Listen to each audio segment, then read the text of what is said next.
Hello and welcome to Celebrating Simple Life. I'm Kimberly and I've been planning parties and incredible events for the past 15 years. I'm passionate about connecting people, making gatherings purposeful, and making the most out of every moment. Join me as we learn together how to find joy, celebrate the simple things in life, use events to grow your business, entertain with purpose, and have a whole lot of fun along the way. Cheers to Celebrating Simple Life. Before I introduce today's guest, I want to read the review of the week that came from a share on Instagram stories. She writes, "The episode about the Shine Summit brought me to tears, and it sounds so incredible. This podcast is so refreshing and it is giving me life. Thank you so much for the review on the Instagram stories. If this is your review, if you could kindly send me an email at kimberly@celebratingsimplelife.com to receive your free gift. The continued support, ratings, reviews, and sharing screenshots of podcast episodes that were engaging for you on your Instagram stories, tagging your friends that you think should hear the episode, it makes me so happy. So thank you so much. I'm striving to connect stories of business and life in the Celebrating Simple Life community of amazing women." Today on Celebrating Simple Life, the podcast, I'm hanging out with Laura Woodward, journalist for CTV News Saskatoon. Laura's gift of storytelling, often in difficult circumstances, has given her such a fresh perspective on life. We are chatting all about what it is like to be on the news, how she copes with managing difficult stories, and a new side hustle that she has started in the event industry. Our conversation is so much fun, so stay tuned. Hello, Laura. Thank you so much for being here today. Thank you for having me. This is going to be so fun. I'm excited. Yay. So for those of you, obviously I've already introed you, but for those of you that don't know Laura and I met in a very opposite way than what we're actually going to be discussing here today. We had Cassidy's lemonade stand story picked up by CTV, and they came and checked out her lemonade truck, and it happened to be you that was here that day. And so we met, first of all, through lemonade. Yeah. Now I'm so excited to chat about sort of the background. We see you front and center on CTV and on the stories that you cover, but who is Laura? Yeah. Good question. Yeah. Last time I was with you, I was holding the microphone. Yes. And now you're holding the microphone. Fun. I like being on this I'm side. never on this side, so I'm excited. That's what I thought would be interesting about this, because I think that for people that see just somebody on TV or see them on a story, I mean, obviously you're covering the story, but we're never actually seeing you and your background and how you got into what you're doing for a living. And I think it's really cool. I think for me as a business owner and as a mom raising daughters, to see creative professions in all different varieties has been really cool, because every day my kids want to be something different when they grow up. And so to see somebody young and being a strong woman in the industry that you're in and just doing really cool things, I think is really powerful. So I'm so excited to talk to you today. Well, thank you. Thank you for the kind words. Yeah. So I would love to know how you got your start in journalism, I guess, and like what your background is and how did you all of a sudden just land up being one of the faces for CTV? Yeah, that's a good question. So I'm originally from Caledon, Ontario. Woo woo. Yes. Yeah, it's a small town about an hour northish of Toronto, and I went to journalism school in Toronto, and I was working for my school newspaper. Oh, cool. Yeah, so that's kind of, I always wanted to do print, actually. I never really thought I would do video. I just wanted to be a writer. Right. And so I was working at my school paper, and then I ended up at the Business News Network, BNN Bloomberg it's called now. And so I was working there part-time. I was just putting microphones on people, printing off scripts. Oh, I love that. Yeah, doing behind the scenes. But it was super empowering to watch, these women and men interview these billionaires and asking them the hard questions and holding them accountable to their companies. And it was so cool to watch behind the scenes. And I was like, I want to ask those questions. So I was still in school at that time as I was putting on the microphones and printing the scripts. And I could do an internship in my final year. You could do 6 weeks wherever you wanted. So some people went abroad, like to London, England, worked for the CBC there. Some people went all around. And I really wanted to ask those questions. I wanted that experience. So one of my professors at school at Ryerson was like, you need to go to a smaller market. You're not gonna get that experience here in Toronto. Too big of a market. You're always gonna be putting on microphones. Right. So I was like, oh, where do I go? And she's like, there's this place. It's called Saskatoon.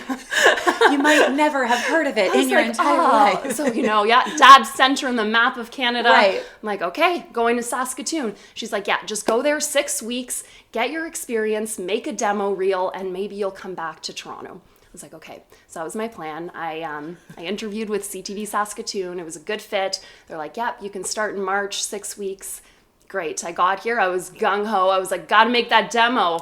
I want to go ask those big questions back in Toronto. I've only got 6 weeks. I got 6 weeks. Well, it's been 3 years. Right. Okay. Yeah. So, and I've fallen in love with Saskatoon. Right. Best city. I've loved it. I feel like it's a little hidden gem, which I don't want to promote too much because I don't want it to not be that little hidden gem. But there's so many things I think people from larger centers like Toronto and Vancouver and everywhere in between, maybe because it's this underdog of a province often, that Saskatoon just doesn't necessarily, but there's so many things that are getting put on the map here now, even from the restaurant scene to different things, the art galleries and the children's hospital, and all of these things that are happening. Oh, that yeah. I think... And the people were so kind. I landed here and the person I sat beside next to the plane I got talking to, and she was like, do you need me to drive you to your Airbnb? I was like, where am I? Are we in Pleasantville? Yeah. Totally. So I think I was just taken in by the people as well. So I fell in love with Saskatoon, and I've been working here. That is so amazing. I love that. I love that you had an immediate Saskatchewan moment from even just flying in. That's so Saskatchewan, right? So Saskatchewan. There's so many times you're flying to different destinations or places where you wouldn't absolutely be caught dead opening your mouth to the person beside you because you're you just get the feeling that perhaps this is just not that type of scenario. But it's a rarity that I haven't been flying home back where the most people on the flight are probably from Saskatchewan because you're coming back and landing here, where there's always a conversation. I've made business connections where all of a sudden I'm believe reaching it. Right? It's so bizarre. I love that. So what would you say then? So now in the 3 years that you've been with CTV, and I can only imagine the variety of topics and people and things just that get thrown at you on a daily basis. I feel almost a little similar in my industry with event planning is that no project has ever felt the same. So not as many on a regular basis because a project for me has a bit of a longer timeline than what the journalism timeline would be. And you're go. But yeah, so what would you say are maybe one or two or just something that would be the most memorable story or something that you've covered in these 3 years? Yeah, I get that question asked a lot, and I always think of this one woman I've interviewed, and oh man, she has a crazy story. Her name is Charlene Klein, and she was a substitute teacher in La Loche, and she showed up to work one day, and one of her students opened fire at the school, and she was shot in the head, and she lives to tell her story, and it's an amazing story. And I have never heard this story before. Yeah, she's an amazing, just her sense of humor. I think that's what always sticks out for me. When people go through hardships, unfortunately my job is, when you ask my favorite, it's oh, well, I'll say memorable. Yes, because totally. Some of the I'm never really. They're usually negative stories. Yes, or hardship stories, I should say.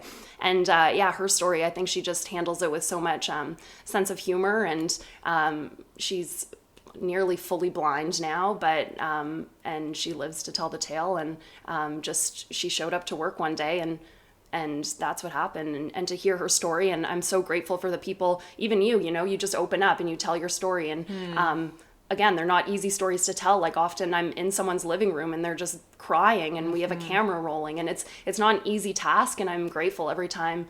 I think of the Humboldt Broncos too, interviewing those families. I'm grateful every time they speak to us and share their message. And it's not an easy message to share. They're dealing with grief that I don't wish upon anyone, but after I interview these people, it's oh man, you just have a whole new perspective on life. So anyone who's dealt with hardship and I've sat in their living room, like, thank you. And those are the stories that I think are the most memorable to me. Isn't that amazing? I know. I feel like it's one of those things where, I mean, obviously it takes a certain level of vulnerability for the person to share the story. And I also speak from experience, obviously, in sharing our story about Cassidy and cystic fibrosis. But I think that for me, as scary as it was initially to think about, I mean, when she was first diagnosed, I wouldn't have even have imagined sharing our story. It was so incredibly painful that I just wasn't sure how to share it in a way that felt like I wouldn't just be a hot sobbing mess the whole time, you know, like in a way that felt like it could actually even share the story. But obviously you process and you live and you learn and things become different over time. And the amount of people that have reciprocated back to me to be able to tell me that my story somehow in some way, shape, or form was able to like resonate with them, even though our stories are completely different. That for me is the reason, because I know how I feel when I am watching maybe even a new story that you've done, or like something where it's just so touching, where I can just feel for the person on the other end. And I think being able to help somebody tell their story is part of your job. And I think that that's so beautiful. You're able to draw that out of people. And even I'll interview someone and a totally random person, like this happens to me all the time. I'll interview someone. I think of a woman I interviewed. She had breast cancer and she refused to get treatment. She didn't want to get chemotherapy anymore. She just wanted to. She was terminal and she didn't want to go through that anymore. And I was receiving mail. I was receiving emails like, hey, can you give this to the woman you interviewed? Like, I have no way to contact her, but I just want to give her support. And it's like, you do an interview and, you're just talking to me, but you're touching a lot of other people. And there were people from Vancouver who were like sending me mail to give to her. And it's amazing. It like, you touch so many people. So thank you to anyone who's shared their story and touched others. Well, it just makes it feel so human and just so connected, even though there's so many reasons in this world to not be connected, that I think for those of us who are really striving for this connection, I think it's easy to maybe not necessarily always see it on a daily basis, but there's just so many little moments that can just make everybody feel like we're all in this together. Absolutely. Yeah. But it's intimidating to think, oh man, someone just shared their whole story with me and I have to edit this into a minute and a half. That's my time. I have a minute and a half to tell this story and evoke that emotion and get all the facts right and have both sides to the story heard if there's two sides there. And so it can be intimidating, I think, sometimes. And because you want to do it justice. Yeah, exactly, right? Exactly. Mm-hmm. And my fear is someone who's opened up and they're crying in their living room and they're like, that's what you put together. Right. How dare you? Yeah. What? Totally. I can imagine. That's a lot of pressure. Mm-hmm. That's totally a lot of pressure. So, what do you feel? So we're talking about all this positive and like feel good things that are coming back from these stories, but I can imagine that for you being in the public eye where you are front and center and you are telling these stories, I can imagine that could also go the other direction where the feedback coming back is maybe not always very positive. Oh yeah, that happens. Right? The world of media yes. and whether that's social media, being on TV, whatever the case may be.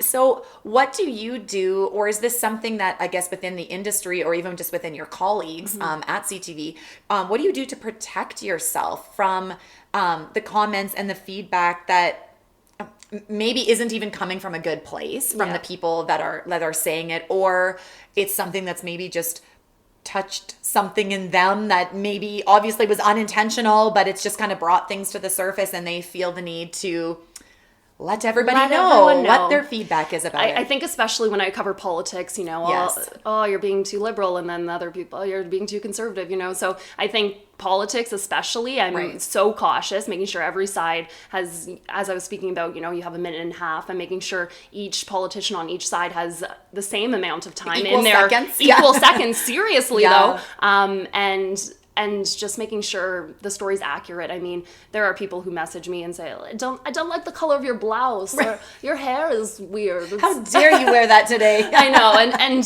those comments, I think, I don't want to say I don't care, but I care more about the quality of the story. So, if people think I'm being biased, then I care more about those comments than say, oh, my blouse is pink today. Right. Really didn't match the background. It didn't look right. Why did you not think that through? I had to fly away. Yeah, totally. But I think just having thick skin is... Well, and don't you find that the more that certain comments or things come up, that somehow... I don't want to say that it becomes easier, but that you maybe, like you said, just have a thicker skin and you just build a bit more of a tolerance where you're like not maybe letting it hurt your feelings as much as maybe it would have the very, very first time. Exactly. Yeah. And you got to think, it's like, oh, someone wrote me 4 paragraphs about my pink blouse. Well, they're having a worse day than me. I feel like this can't be the only reason why they're having a bad day. I feel like who hurt you? Yeah, totally. Exactly. Oh, I love that. You know me, and I truly believe that there are ways to celebrate every single day. One of the ways I like to treat myself is with the beautiful and meaningful piece of jewelry from Elizabeth Lynn. Elizabeth Lynn has been creating stunning collections for a number of years, and their most recent launch of the Cosmos collection has blown me away. I have already been wearing my Venus necklace every single day, and I don't want to take it off.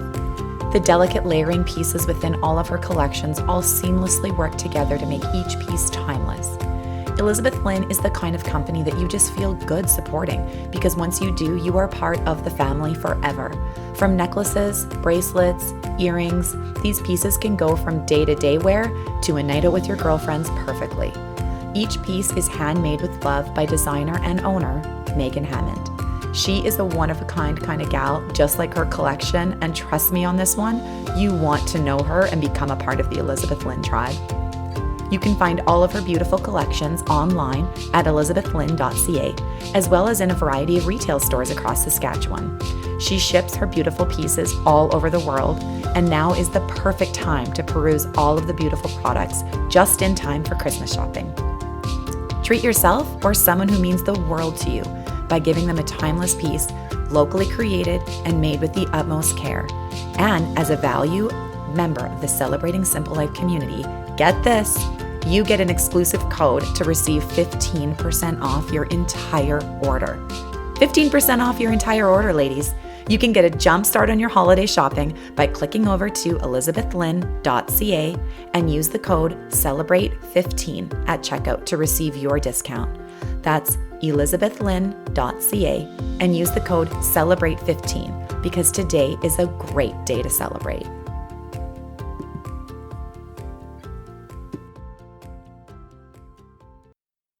And I wanted to just touch on that as well. So obviously you have this great career and you just do such a great job with the projects that you take on with CTV and the stories that you're covering. And you have now decided that you are ready to bring even another new creative hat into your life, and you are exploring the world of videography. I am, yes. So tell us a little bit about how this came to you say it's a side hat. Now I'm starting to realize it feels like 2 full-time jobs at this moment now. I'll call it a side hat just because you are also doing so many other things. Of course. But yes, by no means. I fully understand. I have a few too many hats on the go as well, and they all feel like they should just be little, but yes, it feels like, when did I decide that 4 full-time jobs was a good idea? Yeah. So actually, it was about a year ago that one of my colleagues at CTV was getting married, and I was invited to her wedding, so I was just a guest, and I was like, how's the wedding planning going? And it was about 2 weeks out at this point, and she said, it's good, but we didn't get a videographer, and I'm kind of bummed because, I work at CTV, or my life is video, and she was like, it's 2 weeks out, who's going to be our videographer 2 weeks out? And I was like, well, I could try it. Let me tell you. Well, I got a camera. I could click record. So I did her wedding video, and that's blossomed into other videos. And then I was like, well, maybe this shouldn't be a nonprofit anymore. Maybe, maybe this is a little business. And so now 2020, I'm booked. Good for you. So tell us, what's the name of your videography company? Yeah, so it's called Love Laura Videos, and it kind of sparked because when I did my friend's video, I just signed it at the end. I always sign my name Love Laura. Right. And so then I just kind of that's adorable. I love that. Yeah, I always sign really my name great. like that. So it's so weird to think that this has happened. Like I love watching Dragon's Den, and I love watching people with businesses, but having your own is like a whole different beast, and it's been interesting. Things you think you don't know, and I think that is the daily life for the rest of your life. Like I always thought that too. I have been like self-employed in some capacity for 15 years, and there still has never been a day where I'm not learning something different, something new, something I don't know, that just you meet new people, you hear new ideas, things are coming up, and I think the community that you start the community is different around people that are self-employed and when you're like talking together, and there's many different communities even just within the self-employed world, because you all have different businesses in different industries, so they don't all necessarily connect, obviously, but the ones that do have been sort of some of the most amazing relationships that I've built with people, because there's certain people that just understand. They get it. They get the trenches of being on your own. And I mean, for you being in this scenario, I know a lot of people are working a day job, and it happens in so many different facets. For you, you love your day job and you love what you do, and this was just sort of an added like, hey, this is something really cool I want to bring into my life.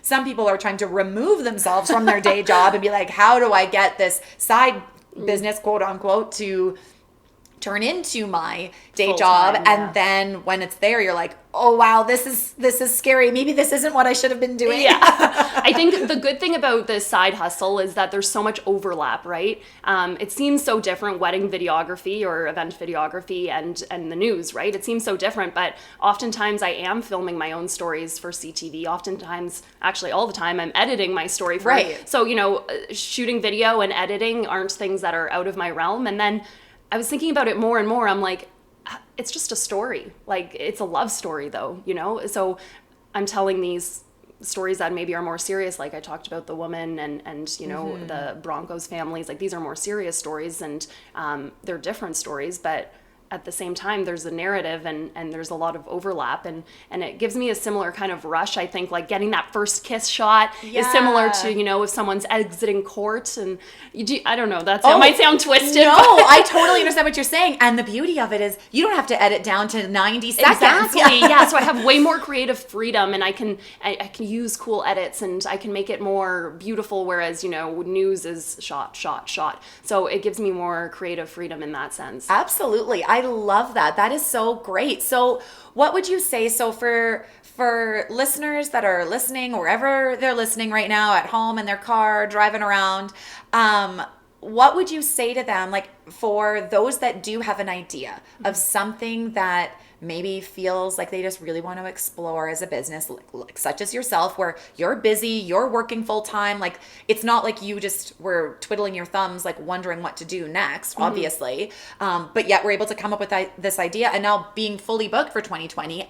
This is the one thing that keeps coming up over and over, that I just keep on wanting to reiterate, is that there is room for everybody. Yeah. There's room for everybody. And that just because somebody else has like started a business, or maybe they've started it you have this idea, and then you see somebody else that's like, oh, I wanted to be a videographer, but now there's another videographer. So that means I can't do it. Yeah. I love the idea that there's just always room for more. And obviously there's a lot of videographers in Saskatoon in very different facets and industries and that sort of thing. But for you to be fully booked for 2020 obviously means there was a need for this to come up. So what would you say, like, to those that are maybe exploring an idea? Like, how did you all of a sudden, besides just doing it for fun, I guess, first of all, to these people, that's generally kind of often how it happens, right? Yeah. Seems like it's by accident. Obviously it's like happening for a reason, right? But what would you say to them as like how to sort of just push through to that next piece, from just dreaming of it and wishing it could happen to, hey, I'm booked for 2020. Yeah, I think people, myself specifically, you always think that someone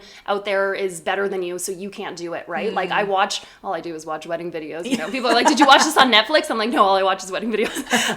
And I watch these wedding videos and I'm like, oh, dang, like this person from Utah is like way better than me. What am I doing here? But, you have your own skill set. Maybe I don't have the most creative or crazy shots, or like I'm getting up in these crazy angles and I'm on in a ladder like the guy in Utah. Maybe I'm not like that, but I know how to tell a damn good story, and that's what I know how to do. And so figure out your niche. What do you know how to do? And then go with that, Totally. Because everyone has a little different skill set that makes you different. Yes, there's different videographers in town. Maybe there's a dozen videographers in town, but we each do something a little bit different. And then clients want that little bit of different, If someone wants maybe crazy edits, they probably aren't going to go with me, because I focus more on the story and audio from the speeches and that narrative. So if someone wants that, maybe they'll go with me. But if they want someone with like all drone shots, maybe they'll go with someone else, right? Yeah. So I think just finding your little niche, and then also remembering that there are people that are less qualified doing what you want to do.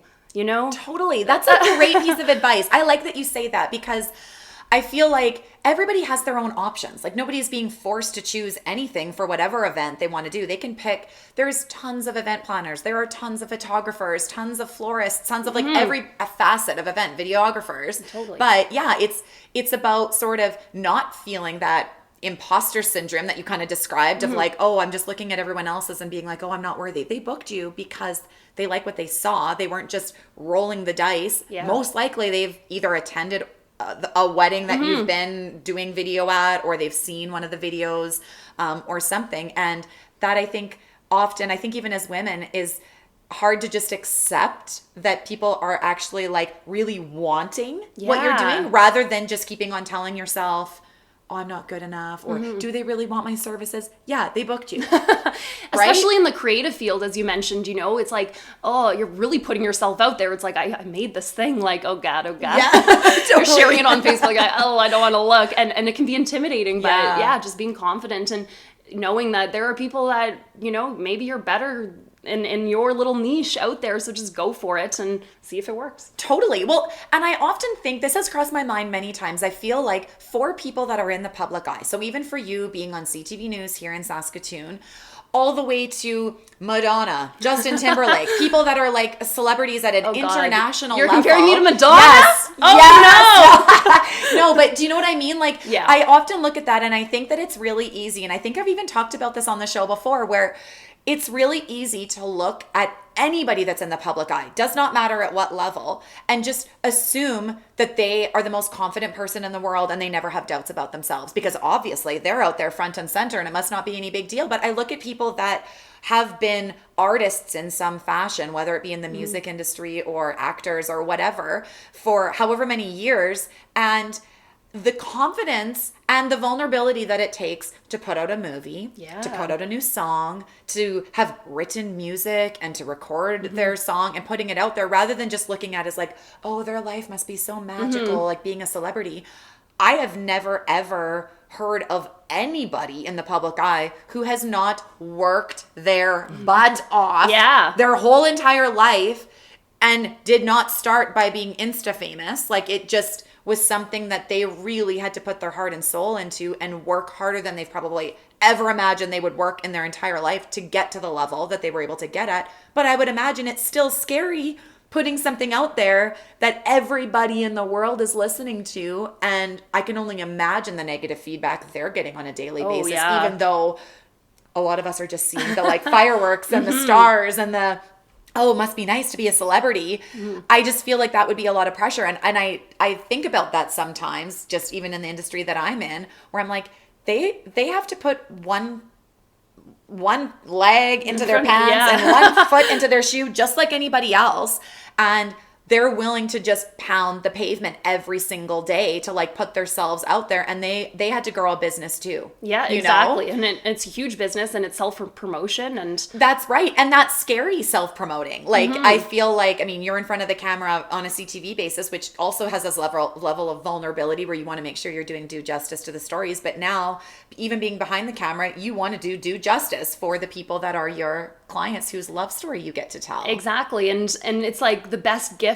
I think that's what keeps driving me to do these projects and these wedding videos, is like getting the messages like, we can't stop crying. It's like, it's like such a keepsake you're giving someone. It's like the ultimate gift. I just, it's so satisfying. And same with the stories I tell at CTV. It's like so satisfying to like click publish and it goes and it's done and you touch people, and it's I'm so grateful for what I do and I love it. And well, it's funny because we had my husband and I have been married for 14 years, and we had our wedding video just in a very basic sense of like, camera is just rolling. It's all just the time. It's just I love that. Constant run, and there was like a little bit of editing that was done to it and stuff or whatever. But now my kids watch it. Yeah, my kids get to pop in the DVD because that's the format that it was in. Hasn't yet been uploaded to anywhere further. But yeah, they get to watch it and they get to experience what it was, and they're like, "How come we weren't at your wedding?" Like all the questions they ask. But yeah, it's just sort of fun to like rewatch it, and it has been something that has like been inspiring for us over the years, when times get hard and life is hard and marriage is not easy, and rewatching your story can sometimes just really remind you of like where it all began. And I think that that's just an important part of somebody's love story. So I think love that's that. great. I love that. I always wonder, I'm like, do they stop watch? Like, do they just watch it on anniversaries? But it's great to hear that you guys pass it on to your kids. Yeah, they like sometimes are like, let's pop in the wedding DVD. We're like, oh boy, it's gonna be that kind of night. Here we go. Get the popcorn. Family movie night.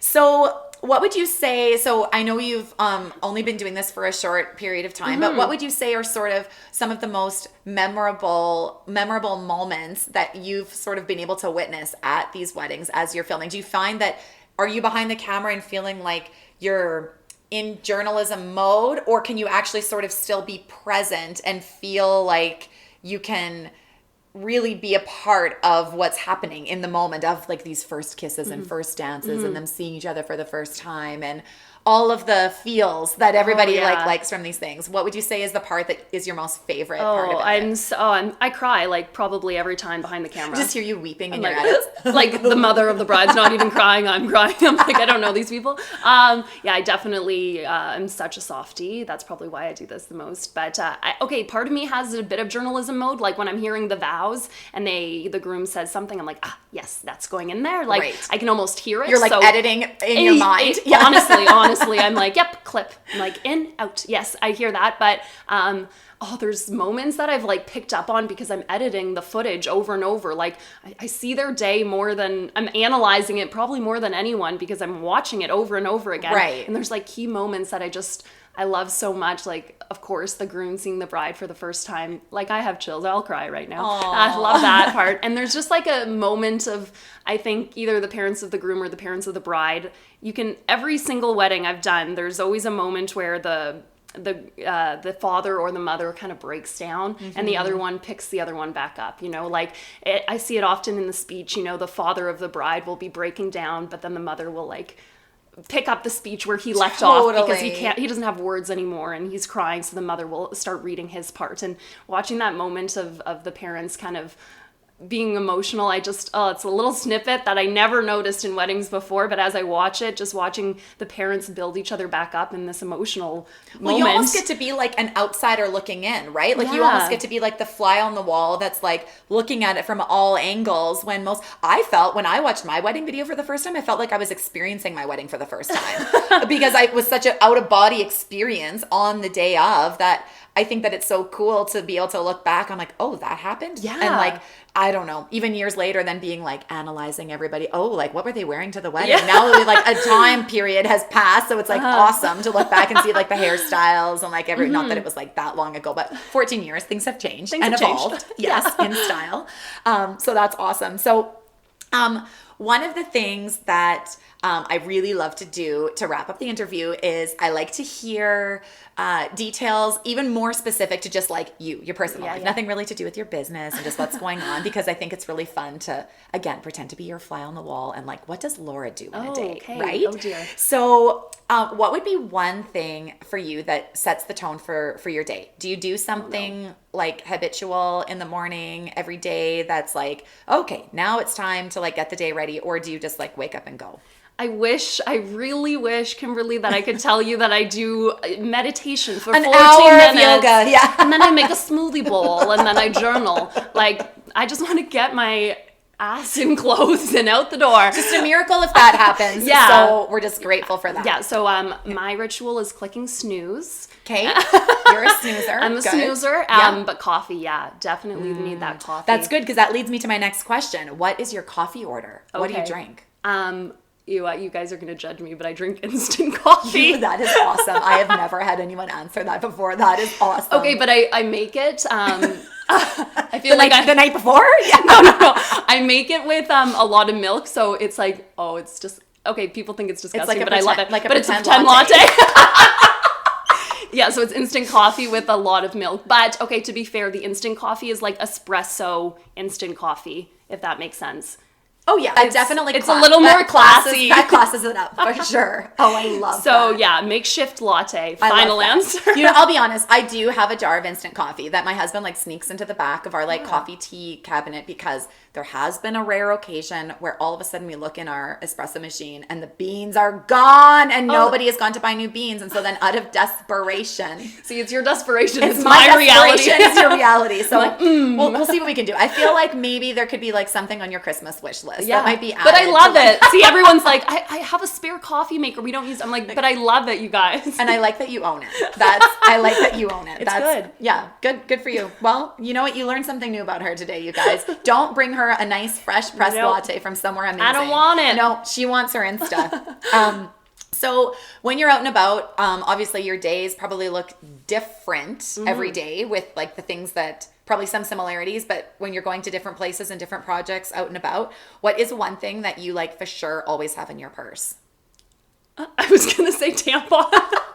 Hey, that's a fair answer. We won't go into the depth as to why you need it there all the time. But I do always travel with a makeup bag because I never know when I'll have to be live hit. Right. So that's like something I never used to do before this career. But yeah, I have like full makeup bag on me. Right. Like you would normally naturally be that kind of person, but you need to be that for your job. For my job. Yes. Yeah, I know. People always ask, they're like, don't you love putting on makeup? No. I don't like it. I like but I travel with it all the time. So okay, that's fair. A tampon that's and fair. a makeup bag. A makeup bag. Oh. No questions asked. That's fine. I love it.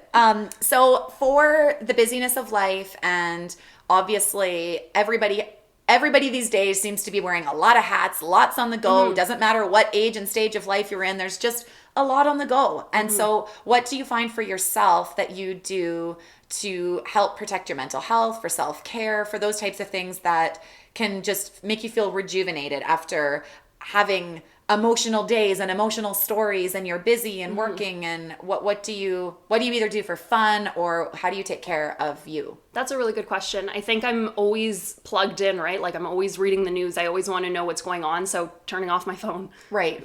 I think it's so simple, but we don't do it enough. And constantly I'm scrolling and reading and my eyes are glued to a screen. So just turn off your phone is what I do. Honestly, that has been one of the answers that has come up the most. Oh, really? I think I think people, there's still a misconception that self-care has to be something like you must go to the spa. Yeah. Like for women. Oh, yeah, You must go to the spa. You must do this, which just adds a whole nother list of things that you're supposed to do. And that is the opposite of self-care. I totally agree. I mentioned this in like one of my very first episodes of the podcast that I was going to get an alarm clock. I was going to back time up and go back to having an old school alarm clock instead of using my phone as my alarm clock for that exact reason. I have not yet done that, so I'm going to stay accountable. I'm going to go get an alarm clock because I like that. Yeah, it's and too even easy. Someone else told me this, and it's so simple again, just saying no. Like, if you're overwhelmed with so many plans, do less. Yeah. Right?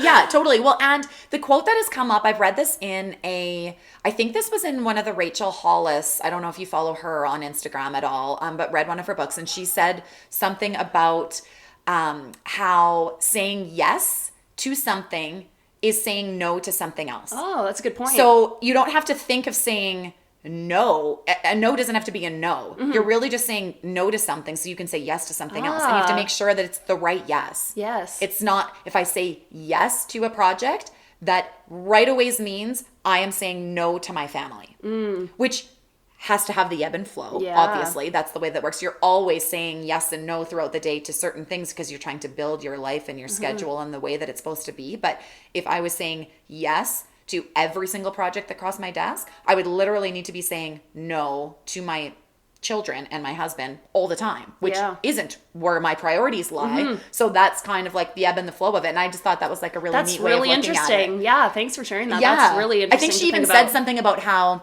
said this in her podcast. She said something about how she even uses that in reply emails to people when she is being asked to like do speaking engagements or different things, where she literally just writes, as much as I would love to say yes to this and I think it's so amazing, I am not in a place where I can say no to my family right now. And she's like, I've never had any flack for it because nobody's going to come back to me and be like, how dare you spend more time with your family? That's a good point though, but saying no because, That's right. So anyways, I thought that was really cool. So I appreciate you saying that. I think that's so important. So just to close today, like what would be one piece of wisdom, one piece of advice, or something that you feel maybe keeps popping up to you over and over that you want to share with our listeners today to just set them on their day. Go be free. Yes, go be free. My dad said this to me. I don't even think he meant to be philosophical or give me advice, but I called him one time in university and I was stressed, and he said, "Hey, chill out. Everything's going to work out because it has this far." So, I think anytime I'm stressed or I think I'm making the wrong decision, it's like, no, you're making the right decision, even if it is the wrong decision, right? Because your life is supposed to. Oh, I'm saying this so much worse than he said it, but it really, I felt the movement when he told me this. So, anytime I'm nervous or I think I'm making the wrong decision, I think, well, you know what? No, life has worked out this far, so clearly it's gonna. Well, yeah, and it has to be the right decision for right now. Exactly. Maybe tomorrow that won't be the right decision, but then you'll have the opportunity to make another decision to take it in the right way and just essentially to not worry 10 decisions away. Exactly. Right? I think that's the biggest one. Like, don't worry. You're not making a mistake. This is right. Yeah. You're good. You got this, girl. Yeah. Essentially, that's what he was saying. You got this, girl, in a father way. So, that's right. Thanks, Dad. Thanks, Dad. I don't even think he knows he was being philosophical or that. I keep thinking about that. But yeah, that's definitely one thing that. Oh, I love that. That is amazing. Thank you so much for sharing about you today. I have loved hearing about your journey in CTV and with Love Laura. So I would love for you guys to follow. You are hilarious, by the way. I saw a clip. I'm going to finish with this. I saw this clip that you had shared on your Instagram. This was maybe a little while back already of like all the outtakes of things that have happened to you on CTV. I was howling. I think I even messaged you and was like, this is fabulous. Behind the scenes. Thank you for sharing this because that is as real as it gets. I love it. So follow her on Instagram. I'll share all of the details on the show notes so that you can take time to catch up, and you'll probably see her out and about on the city of Saskatoon covering something amazing. Yeah, so come say hi. Absolutely. Thank you so much. Thank you. I could not be more excited to let you know that Shine Summit tickets are now available. Shine Summit takes place October 1st, 2020. So you have lots of time to reflect, think about how this event might be exactly what you have been looking for. This is going to be a day that will change your life. If you are an entrepreneur or a leader in your industry, maybe you're dreaming of making changes in your life, you will not want to miss this opportunity. When you take time to invest in you, your business, it affects all the areas in your life. It benefits your family, your community, and all the relationships around you. I am literally so passionate about connecting people in ways that help them grow, and this Shine Summit is the perfect opportunity for that. I have experienced firsthand how investing in myself and in my business by attending an event such as this can absolutely change the trajectory of your life, because it has happened to me. Here's why this is powerful. Life is hard. Business is hard. And some days it honestly doesn't take much to feel like everything is going in a chaotic direction. And what is the point of putting in all of the work and effort that running a business and being a leader within your organization takes? But I'm here to tell you that Shine Summit will not only inspire you and give you all of the feels, you guys, but this Shine Summit is going to give you hands-on, tangible tools that will help directly take your life and your business to the next level. Being surrounded by like-minded individuals and those who have been in their entrepreneurial and business journeys longer than maybe you have is absolutely essential. Hearing from them, hearing their stories, hearing their mistakes, and how they're willing to share their experiences, vulnerability, and really try to help you avoid those same mistakes. We have experts from all over that are going to be coming to share their expertise and to grow together. You will be blown away by our headliner, Sarah Heron. Isn't that the girl from The Bachelor? Why, yes, it sure is. Sarah is a force to be reckoned with, and she has taken her experience of being on a public television show and putting her story out there in the world and taking her disability that she was born with and turning it into something extraordinary. She has an incredible story, an incredible business sense, and she is such an inspiring woman. And you get to hang out with her and be inspired. This summit has been created to surround you with a community of incredible women who will challenge you, help you grow and thrive, and we want to see you there. Imagine the energy, joy, and engaging lessons that you get to be a part of and incorporate those directly into your life and business in ways that are specifically tailored to you. We will be talking about leadership, marketing, social media, overcoming adversity, reinventing your business in new and unique ways. This is not the type of conference where you are just going to hear speeches and leave with a few notes. If you are struggling in finding your niche, to sell more, to organize your finances, or maybe you're even afraid to admit the things that you wish you understood in business, then this is the place for you. This is a summit where you will be challenged to be interactive, to dig deeper in order to achieve the goals that you are dreaming of. Shine Summit is being hosted in the most beautiful event space where everyone attending is there for the same purpose, to shine. These tickets are going to sell out fast, and as a listener of Celebrating Simple Life, the podcast, you are the first to know. Check out shinecollective.ca for all the juicy details. This show would not be possible without you, my incredible listeners. It would mean the world to me if you would subscribe to Celebrating Simple Life wherever you listen to podcasts. If you really want to make my day, leave a review. Each week, I will pick one review that will be read on the show, and the person who left that review will receive a special gift from me. Cheers to Celebrating Simple Life.